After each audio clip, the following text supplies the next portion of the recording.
Hello les gens, asseyez-vous, on va parler. Le HCDLS, c'est l'occasion d'aborder des sujets divers et de revenir sur les news gossip de la semaine. Polo G fête la sortie de son album et ça se termine mal. T.I. continue ses provocations envers Sabrina Peterson. Diddy reste fidèle à lui-même.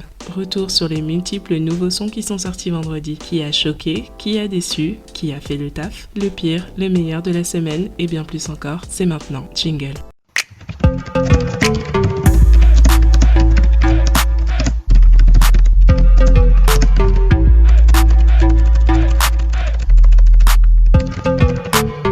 Diddy s'est levé un jour et il a décidé de sauver les Noirs. Soutenir la communauté noire, du moins publiquement, est en fait une cause qui lui tient à cœur depuis longtemps. Je vous avais parlé de son discours aux Grammys l'année dernière, ou plus récemment de sa lettre ouverte aux grandes entreprises américaines qui exploitent les Noirs pour leur profit. Et bien au début de ce mois, il a partagé une série de tweets et posts Instagram lors de la date anniversaire du massacre de Tulsa. Il s'agit d'un des pires déchaînements de violences meurtrières contre les Afro-Américains dans l'histoire des États-Unis. Je vous encourage à vous renseigner sur cet événement très peu relayé, dont le but était sans doute de réduire en cendres un quartier économiquement florissant de la communauté afro-américaine, surnommé le Black Wall Street. Donc, Diddy choisit de mettre en lumière et de commémorer cet événement. Il a fait un discours sur Instagram à ce sujet. Aucun événement dans notre histoire ne m'a plus impacté personnellement que le massacre de Tulsa de 1921. C'était une communauté noire où nous nous aidions nous-mêmes. Nous construisions notre propre rêve américain. Et puis, en 24 heures, cela a été détruit. Cette part importante de l'histoire des Noirs a été éradiquée de l'histoire. Nous avons maintenant besoin d'éduquer les nôtres et le monde à propos de ce qui s'est passé et ne jamais laisser cela se reproduire. Nous ne pouvons attendre de quiconque qu'il détermine notre futur. L'histoire n'est pas terminée. C'est ainsi que le jour suivant, Diddy annonce la sortie d'une nouvelle application en partenariat avec Salesforce et Deloitte, deux grandes entreprises expertes dans les technologies digitales. Il s'agit de Shop Circulate, une plateforme digitale qui servira de marketplace pour les entreprises détenues par des Noirs. Cela part du constat que les Noirs dépensent seulement 2% de leurs revenus dans leur propre communauté. Concrètement, cela veut dire par exemple qu'un dollar qui atterrit dans les mains d'un Noir va seulement circuler pendant 6 heures dans la communauté noire avant d'être dépensé en dehors de la communauté. En comparaison, ce même dollar va rester en moyenne 17 jours chez les Blancs, 20 jours chez les Juifs et 30 jours chez les Asiatiques. L'annonce de cette publication coïncide avec le 100e anniversaire du massacre de Tulsa et nous rappelle notre responsabilité de construire une fortune générationnelle ainsi que la liberté financière dans la communauté noire. Une mission qui est chère au cœur de Diddy. Après ce petit cours d'histoire et d'économie improvisée, on a envie de dire « Waouh, Diddy c'est vraiment un gars sûr, tellement engagé pour sa communauté, le gars a les moyens de ses ambitions. » Et bah ça, c'était avant qu'un certain Drickson Kaiser, surnommé Davin, nous ramène sur Terre. Have you ever had your heart ripped out of your chest? For the past year, I've been building, developing, and promoting my Black business discovery app called Circulate. This past Wednesday, P. Diddy announces he's creating a Black business discovery platform called Shop Circulate. This is what the Black entrepreneur faces all the time. We go underfunded, we can't get loans, we don't have a network to get resources from. Like, look man, I'm a kid from the South Ward of Newark, New Jersey. I can't fight this machine all alone. I need help. Follow us on Instagram, donate to our GoFundMe, links are in the bio. And if somehow this reaches the ear of P. Diddy directly, you can email me at drickson@circulatetheapp.com. Davin est un jeune étudiant qui a développé avec sa sœur Olivia une application nommée Circulate. Non seulement Diddy n'a même pas pris la peine de changer le nom, mais surtout il a entièrement repris le concept. Une application qui répertorie toutes les entreprises noires permettant aux gens de savoir où ils peuvent soutenir leur communauté. Dans une autre vidéo, Davin dit qu'il a lancé son application en novembre dernier. Maintenant, j'espère pour lui qu'il a officiellement déposé sa marque, car sinon ce sera difficile de porter plainte. En tout cas, voilà le problème avec Diddy. Toujours de très beaux discours et une stratégie de communication impeccable, basée sur l'émotion par rapport au lourd passé des Noirs américains. Mais quand on gratte, tout ce qui reste, c'est un charognard. Toujours à parler de la Black Excellence, deux jeunes assez doués, créatifs et ambitieux pour lancer une telle application en partant de zéro, c'est pas ça la Black Excellence ? Pourquoi il faut toujours que ces réussites se fassent aux dépens de cette même communauté pour laquelle il prétend se battre ? Perso, je le mets dans le même sac que Oprah ou Jay-Z. Et ceux qui comprendront pourquoi, comprendront. C'est des gens que l'on peut admirer pour leur parcours et s'en inspirer, mais gardons en tête que ce ne sont pas nos sauveurs et qu'ils n'agissent pas toujours dans l'intérêt collectif. Ce n'est pas ainsi qu'on devient milliardaire.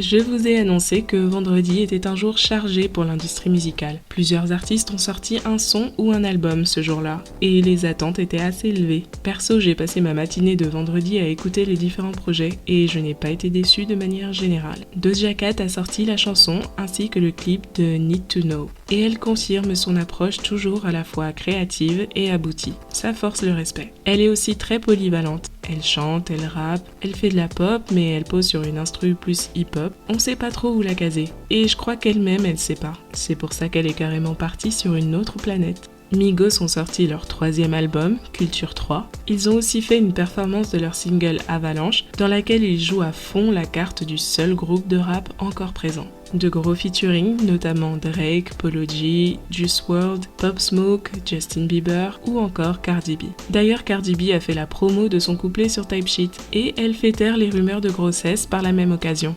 Honnêtement, levez la main si vous pensiez que Cardi était enceinte. J'aurais pas forcément parié dessus, mais j'avoue que j'avais un sérieux doute depuis sa performance aux Grammys. Surtout qu'elle était absente des réseaux depuis quelques temps. On a aussi dit qu'elle n'était plus là parce qu'elle était en convalescence après une nouvelle chirurgie sur son visage. Après, si vous voulez persister dans la rumeur de grossesse, dites-vous qu'en vrai, on ne sait pas quand est-ce qu'elle a enregistré sa vidéo. En passant, elle a eu de très bons retours sur son couplet. Autre indiscrétion qu'on a eue dans l'album, dans la chanson avec Drake, Having Our Way, Quavo confirme qu'il a récupéré la fameuse Bentley qu'il avait offert à Saweetie. C'est très rapide, il dit « tout se passait comme elle voulait, maintenant il lui manque une Bentley. Skirt, skirt, sors de là ». Ok, Quavo, Saweetie, je suis prête à ce qu'on passe à autre chose maintenant. Megan Thee Stallion, aka Tina Snow, est de retour pour faire un scandale avec sa chanson et son clip pour Thot Shit. Le titre, qui signifie simplement « truc de pute », avait été annoncé, ainsi que les premiers visuels, donc on avait compris dans quelle direction elle souhaitait nous emmener. Comme je l'ai dit, le reproche que l'on pouvait faire à Megan, c'était surtout son manque de créativité dans ses flows, dans ses clips et dans ses musiques de manière générale. On avait toujours l'impression d'entendre la même chanson. Et petit à petit, elle a commencé à se définir uniquement par son image, pour le coup très sexualisée, puisque ses musiques n'avaient pas plus d'impact que ça. Ceci étant dit, que pensons-nous de la chanson et du clip ? Bien sûr, ça n'engage que moi, mais déjà la chanson toute seule, je trouve que c'est clairement une bonne chanson. J'aime beaucoup l'instru, j'aime beaucoup comment elle pose, comment elle change régulièrement de rythme. Ce n'est pas linéaire. Que voulez-vous, je vais pas commencer à mentir,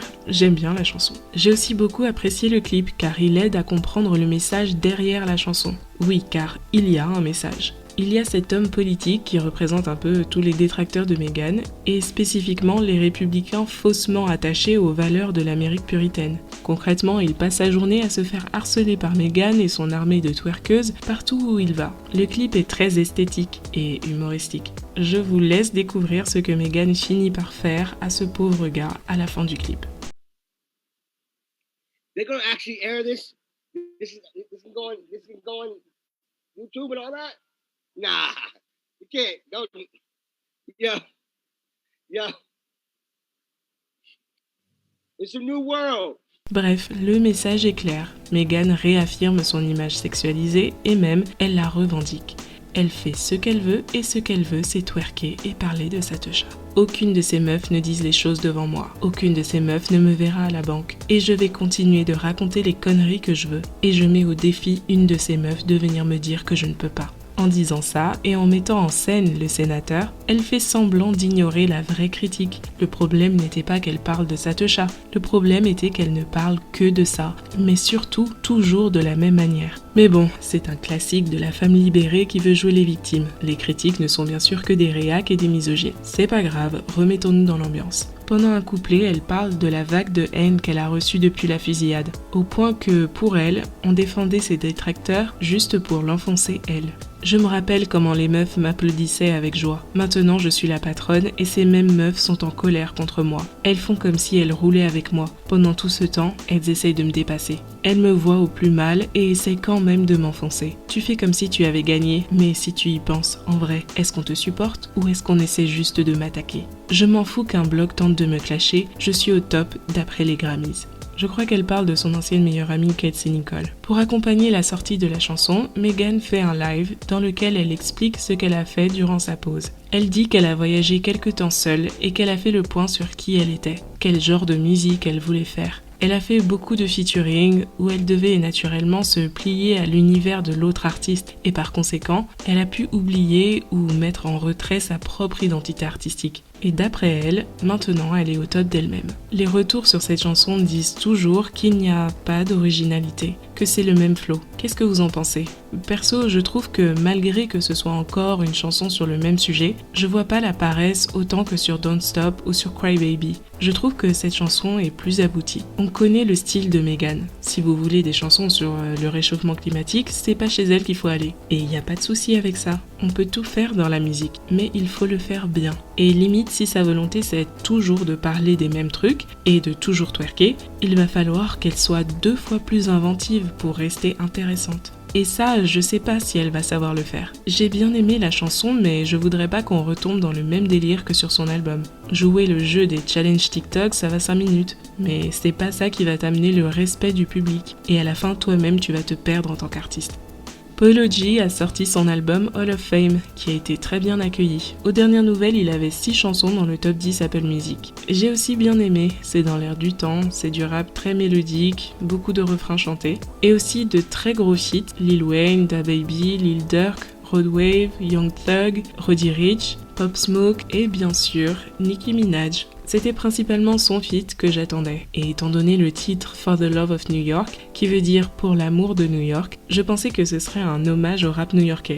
Bon après, Polo G, il est de Chicago, donc rien à voir. Bref, c'est pas du tout ça, c'est une chanson très mélodique, ça part d'une fille qui a beaucoup souffert en amour. Polo G prend le rôle du gars et Nicki Minaj de la fille du coup. La chanson est sympa, rien d'extraordinaire, le couplet de Nicki Minaj est très simple, mais ça correspond à l'ambiance et au style de la musique. Ça fait une bonne vibe pour l'été. Mais je dirais quand même que même sur une chanson simple, Polo G a réussi à être plus lyrical que Nicki. Après c'est sa chanson aussi. Bref, avant même que l'album ne sorte, la chanson a été leakée sur internet. Et en fait, les réactions sur Twitter n'étaient pas très positives. J'ai toujours l'espoir que ce son qui a fuité n'est pas For the Love of New York. J'espère que le son For the Love of New York qui a fuité n'est pas le vrai, parce que apparemment les gens ont commencé à débattre de est-ce que c'est une bonne chanson, est-ce que Nicki Minaj a bien fait de sortir ce son, ils donnaient leur avis, Twitter quoi. Mais ça n'a pas plu à Nicki qui a décidé de s'éloigner un peu de Twitter. Et elle dit ceci: levez la main si vous connaissez la différence entre une chanson de Nicki et un feat de Nicki. Levez la main si vous connaissez la différence entre une chanson de mixtape, une chanson d'un album et le single d'un album. C'était quand la dernière fois que j'ai sorti un single d'album ? Finissez votre assiette. Je suis impatiente de tout niquer. C'est comme ça lorsque tu es une star, tu as des fans qui commandent ton travail et ce ne sont pas forcément ceux qui en savent le plus qui parlent.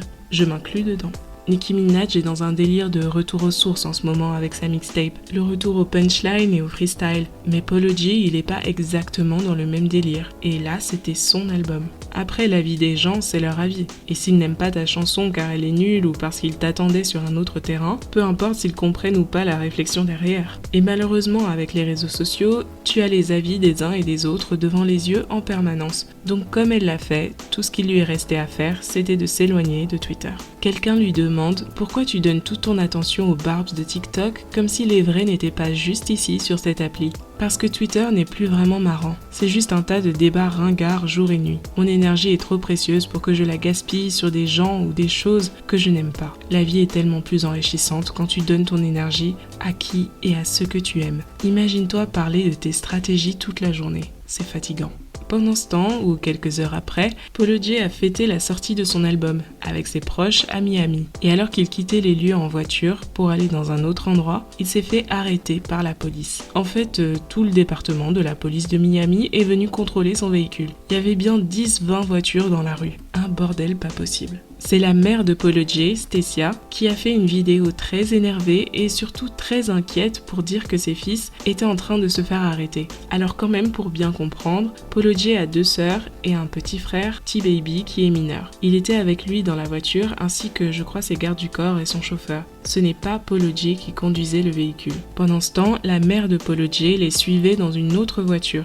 Elle ne conduisait pas non plus. Elle était avec la chanteuse jamaïcaine Spice et d'autres gens dans le véhicule. Jusque-là, Stacia n'a pas pu parler à ses enfants et on lui refuse même de voir T-Baby, qui est mineur. Sur les lieux, elle n'a pas pu approcher la voiture de Polo G. We're in Miami and we just left Polo's release party. My kids called me in a frenzy saying that the police are all behind them, 20 cars deep, and this is not an exaggeration. What is ridiculous is the fact that a young black man can celebrate his success and still be looked at as a motherfucking nigga. Do you know how scary that is? And then when I go and approach them to ask them about my children, and namely my minor son who's 16, they tell us if we don't leave, that they're gonna lock us the fuck up. I do not know if my children are safe, and I need you motherfuckers to flood Miami fucking police department and tell them to let my sons go. They have Polo G, they have T-Baby, and I am not having it. My children will not be a casualty. I have raised my children right. They are respectful people, and we are celebrating the success, and this is how it ends. Not on my watch. Not on my watch, and not today. Ne me demandez pas pourquoi il fallait 20 voitures pour contrôler la voiture de Polo G. J'en sais rien. La police avait l'air de dire qu'une enquête était en cours. Peut-être qu'il se passait un truc qui n'avait rien à voir avec Polo G et que la police contrôlait toutes les voitures dans un certain périmètre. Je sais pas, mais en tout cas, on sent bien l'inquiétude de la mère qui a essayé mais qui a du mal à garder son calme. Imaginez voir que vos 2 fils noirs se font contrôler par la police, mais vous savez pas ce qui se passe et on vous laisse pas les voir. Aux États-Unis, la police de Miami a commencé progressivement à tweeter sur l'histoire, au départ en restant vague. Stacia exige des réponses. Où sont mes fils ? Où est mon fils mineur ? Répondez à ça.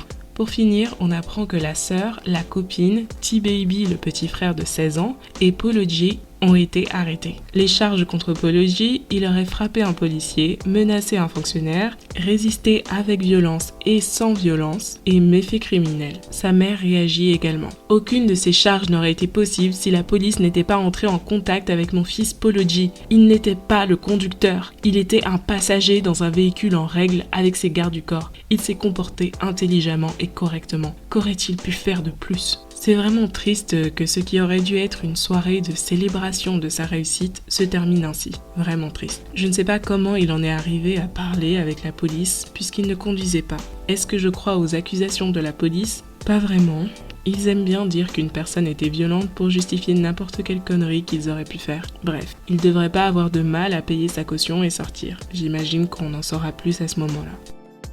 Écoutez, je vais vous dire de quoi j'ai besoin. J'ai besoin que T.I. ferme sa bouche une bonne fois, qu'il s'assied quelque part, qu'il médite un peu et qu'il boive de l'eau. Innocent ou coupable, il faut qu'il aille faire un tour. Il veut nous crier son innocence comme si c'était Instagram ou YouTube qui rendait les verdicts du tribunal.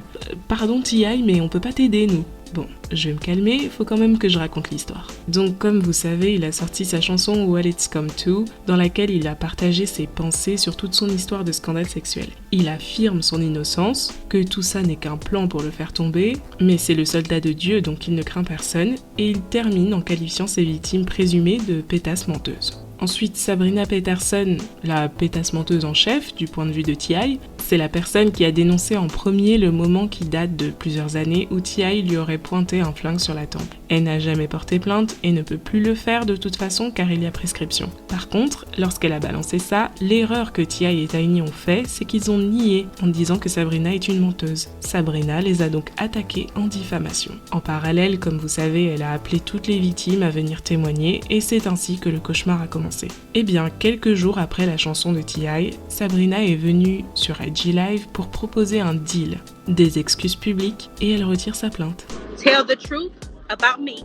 Tell the truth about what you did to me and apologize. I'm gone. I want one dime. I want one dime. And here's the other stipulation. Do it within 7 days. Do this, what I'm saying right now, within 7 days. Bon, elle aussi, elle abuse. Elle est dans son monde au pays des rêves. Tu viens pas détruire la vie de quelqu'un pour ensuite prétendre que tout ce que tu veux c'est des excuses. En plus, est-ce qu'elle sait que sa plainte pour diffamation, là, c'est peut-être le truc le moins grave parmi la liste d'accusations qu'ils ont sur le dos ? À choisir, je pense qu'ils préféraient qu'on leur retire les multiples accusations de viol. Bref, malgré l'absurdité de sa demande, T.I. a répondu sur son Instagram. Il publie une photo de lui au Rock Nation Brunch, accompagné de Neo, Kevin Hart et Dave Chappelle derrière. Il rit vraiment à gorge déployée, comme on dit. Et en description, il dit « Des excuses ?» avec la voix de Soulja Boy quand il parlait de Drake dans le Breakfast Club. Des excuses ? Drake! Mais c'est pas tout. T.I. a décidé de faire un clip pour sa chanson What It's Come To. Et toute l'introduction, c'est une dame qui imite Sabrina et qui répète toute sa vidéo où elle demande des excuses. Tell the truth about me. Tell the truth about me and apologize and I'm gone. I don't want one dime. Apologize and I'm gone. And here's the other stipulation. Ensuite, tout le clip, ce sont des acteurs qui rejouent toute l'histoire comme T.I. la voix, c'est-à-dire une grosse machination pour le faire tomber. Sabrina a bien compris le message et répond ainsi. J'ai déjà eu des problèmes avec les fédéraux auparavant. Et peu importe ce que l'opinion publique pense, ils ne peuvent pas te sauver. Puisque ton équipe à $1 million ne te le dira pas, je vais le faire. Tu ne me provoques pas moi, tu provoques les enquêteurs. Tu ne me provoques pas, tu incites encore plus de femmes qui sont restées silencieuses et que tu as victimisées. Imbécile. Beaucoup de tes fans ont été victimisés dans leur vie. Ta stratégie ne te donne pas une bonne image. C'est triste en fait, ça brise le cœur. C'est une chose de mettre un flingue sur la tempe d'une femme, mais c'est totalement différent de continuer à victimiser cette femme encore et encore. J'ai tenté de ne pas me rabaisser à ton niveau et j'ai tenté d'avoir de la pitié, mais tu m'as rendu ça avec des moqueries. Sors de la cabine d'enregistrement et de derrière les caméras. Rendez-vous au tribunal. À tous les hommes qui ont victimisé les femmes, notez juste que votre victime est peut-être un enfant aujourd'hui. Elle est peut-être fauchée aujourd'hui. Elle est peut-être bête aujourd'hui. Mais vous ne savez pas qui votre victime va devenir. Humilier les victimes, ce n'est pas bien. Voilà, bon, je suis d'accord avec tout ce qu'elle a dit. Même si elle n'a pas l'air totalement saine d'esprit et que sa demande était absurde, je vois pas quelles conséquences positives T.I. va pouvoir retirer de son comportement. Que ce soit sa réponse sur Insta, ou sa chanson, ou son clip, à quoi ça va lui servir à part à montrer aux jurés de son procès à quel point il ne prend pas la situation au sérieux. Et possiblement, si on le croit coupable, qu'il n'a aucun remords. Parce que soyez bien sûr que tout son petit cirque sera retenu contre lui et utilisé au procès. Une question demeure dans tout ça. Qui en a trop fait cette semaine? Qui devrait apprendre à écouter le silence? Qui nage en pleine contradiction? Vous avez voté. Et jouer avec sa vie, c'est une chose. Mais traiter les autres comme des pions, c'en est une autre. Didi marche sur les siens pour réussir, se tient debout et attend les applaudissements. À la place, c'est un titre qu'il obtient. Didi est le clown de la semaine. On se retrouve la semaine prochaine pour un nouveau LCDLS. Et vous pouvez voter dès le samedi dans l'onglet Communauté pour élire le clown de la semaine. Dites en commentaire ce que vous pensez de la vidéo et si vous êtes d'accord avec le résultat. Allez, on se parle en commentaire.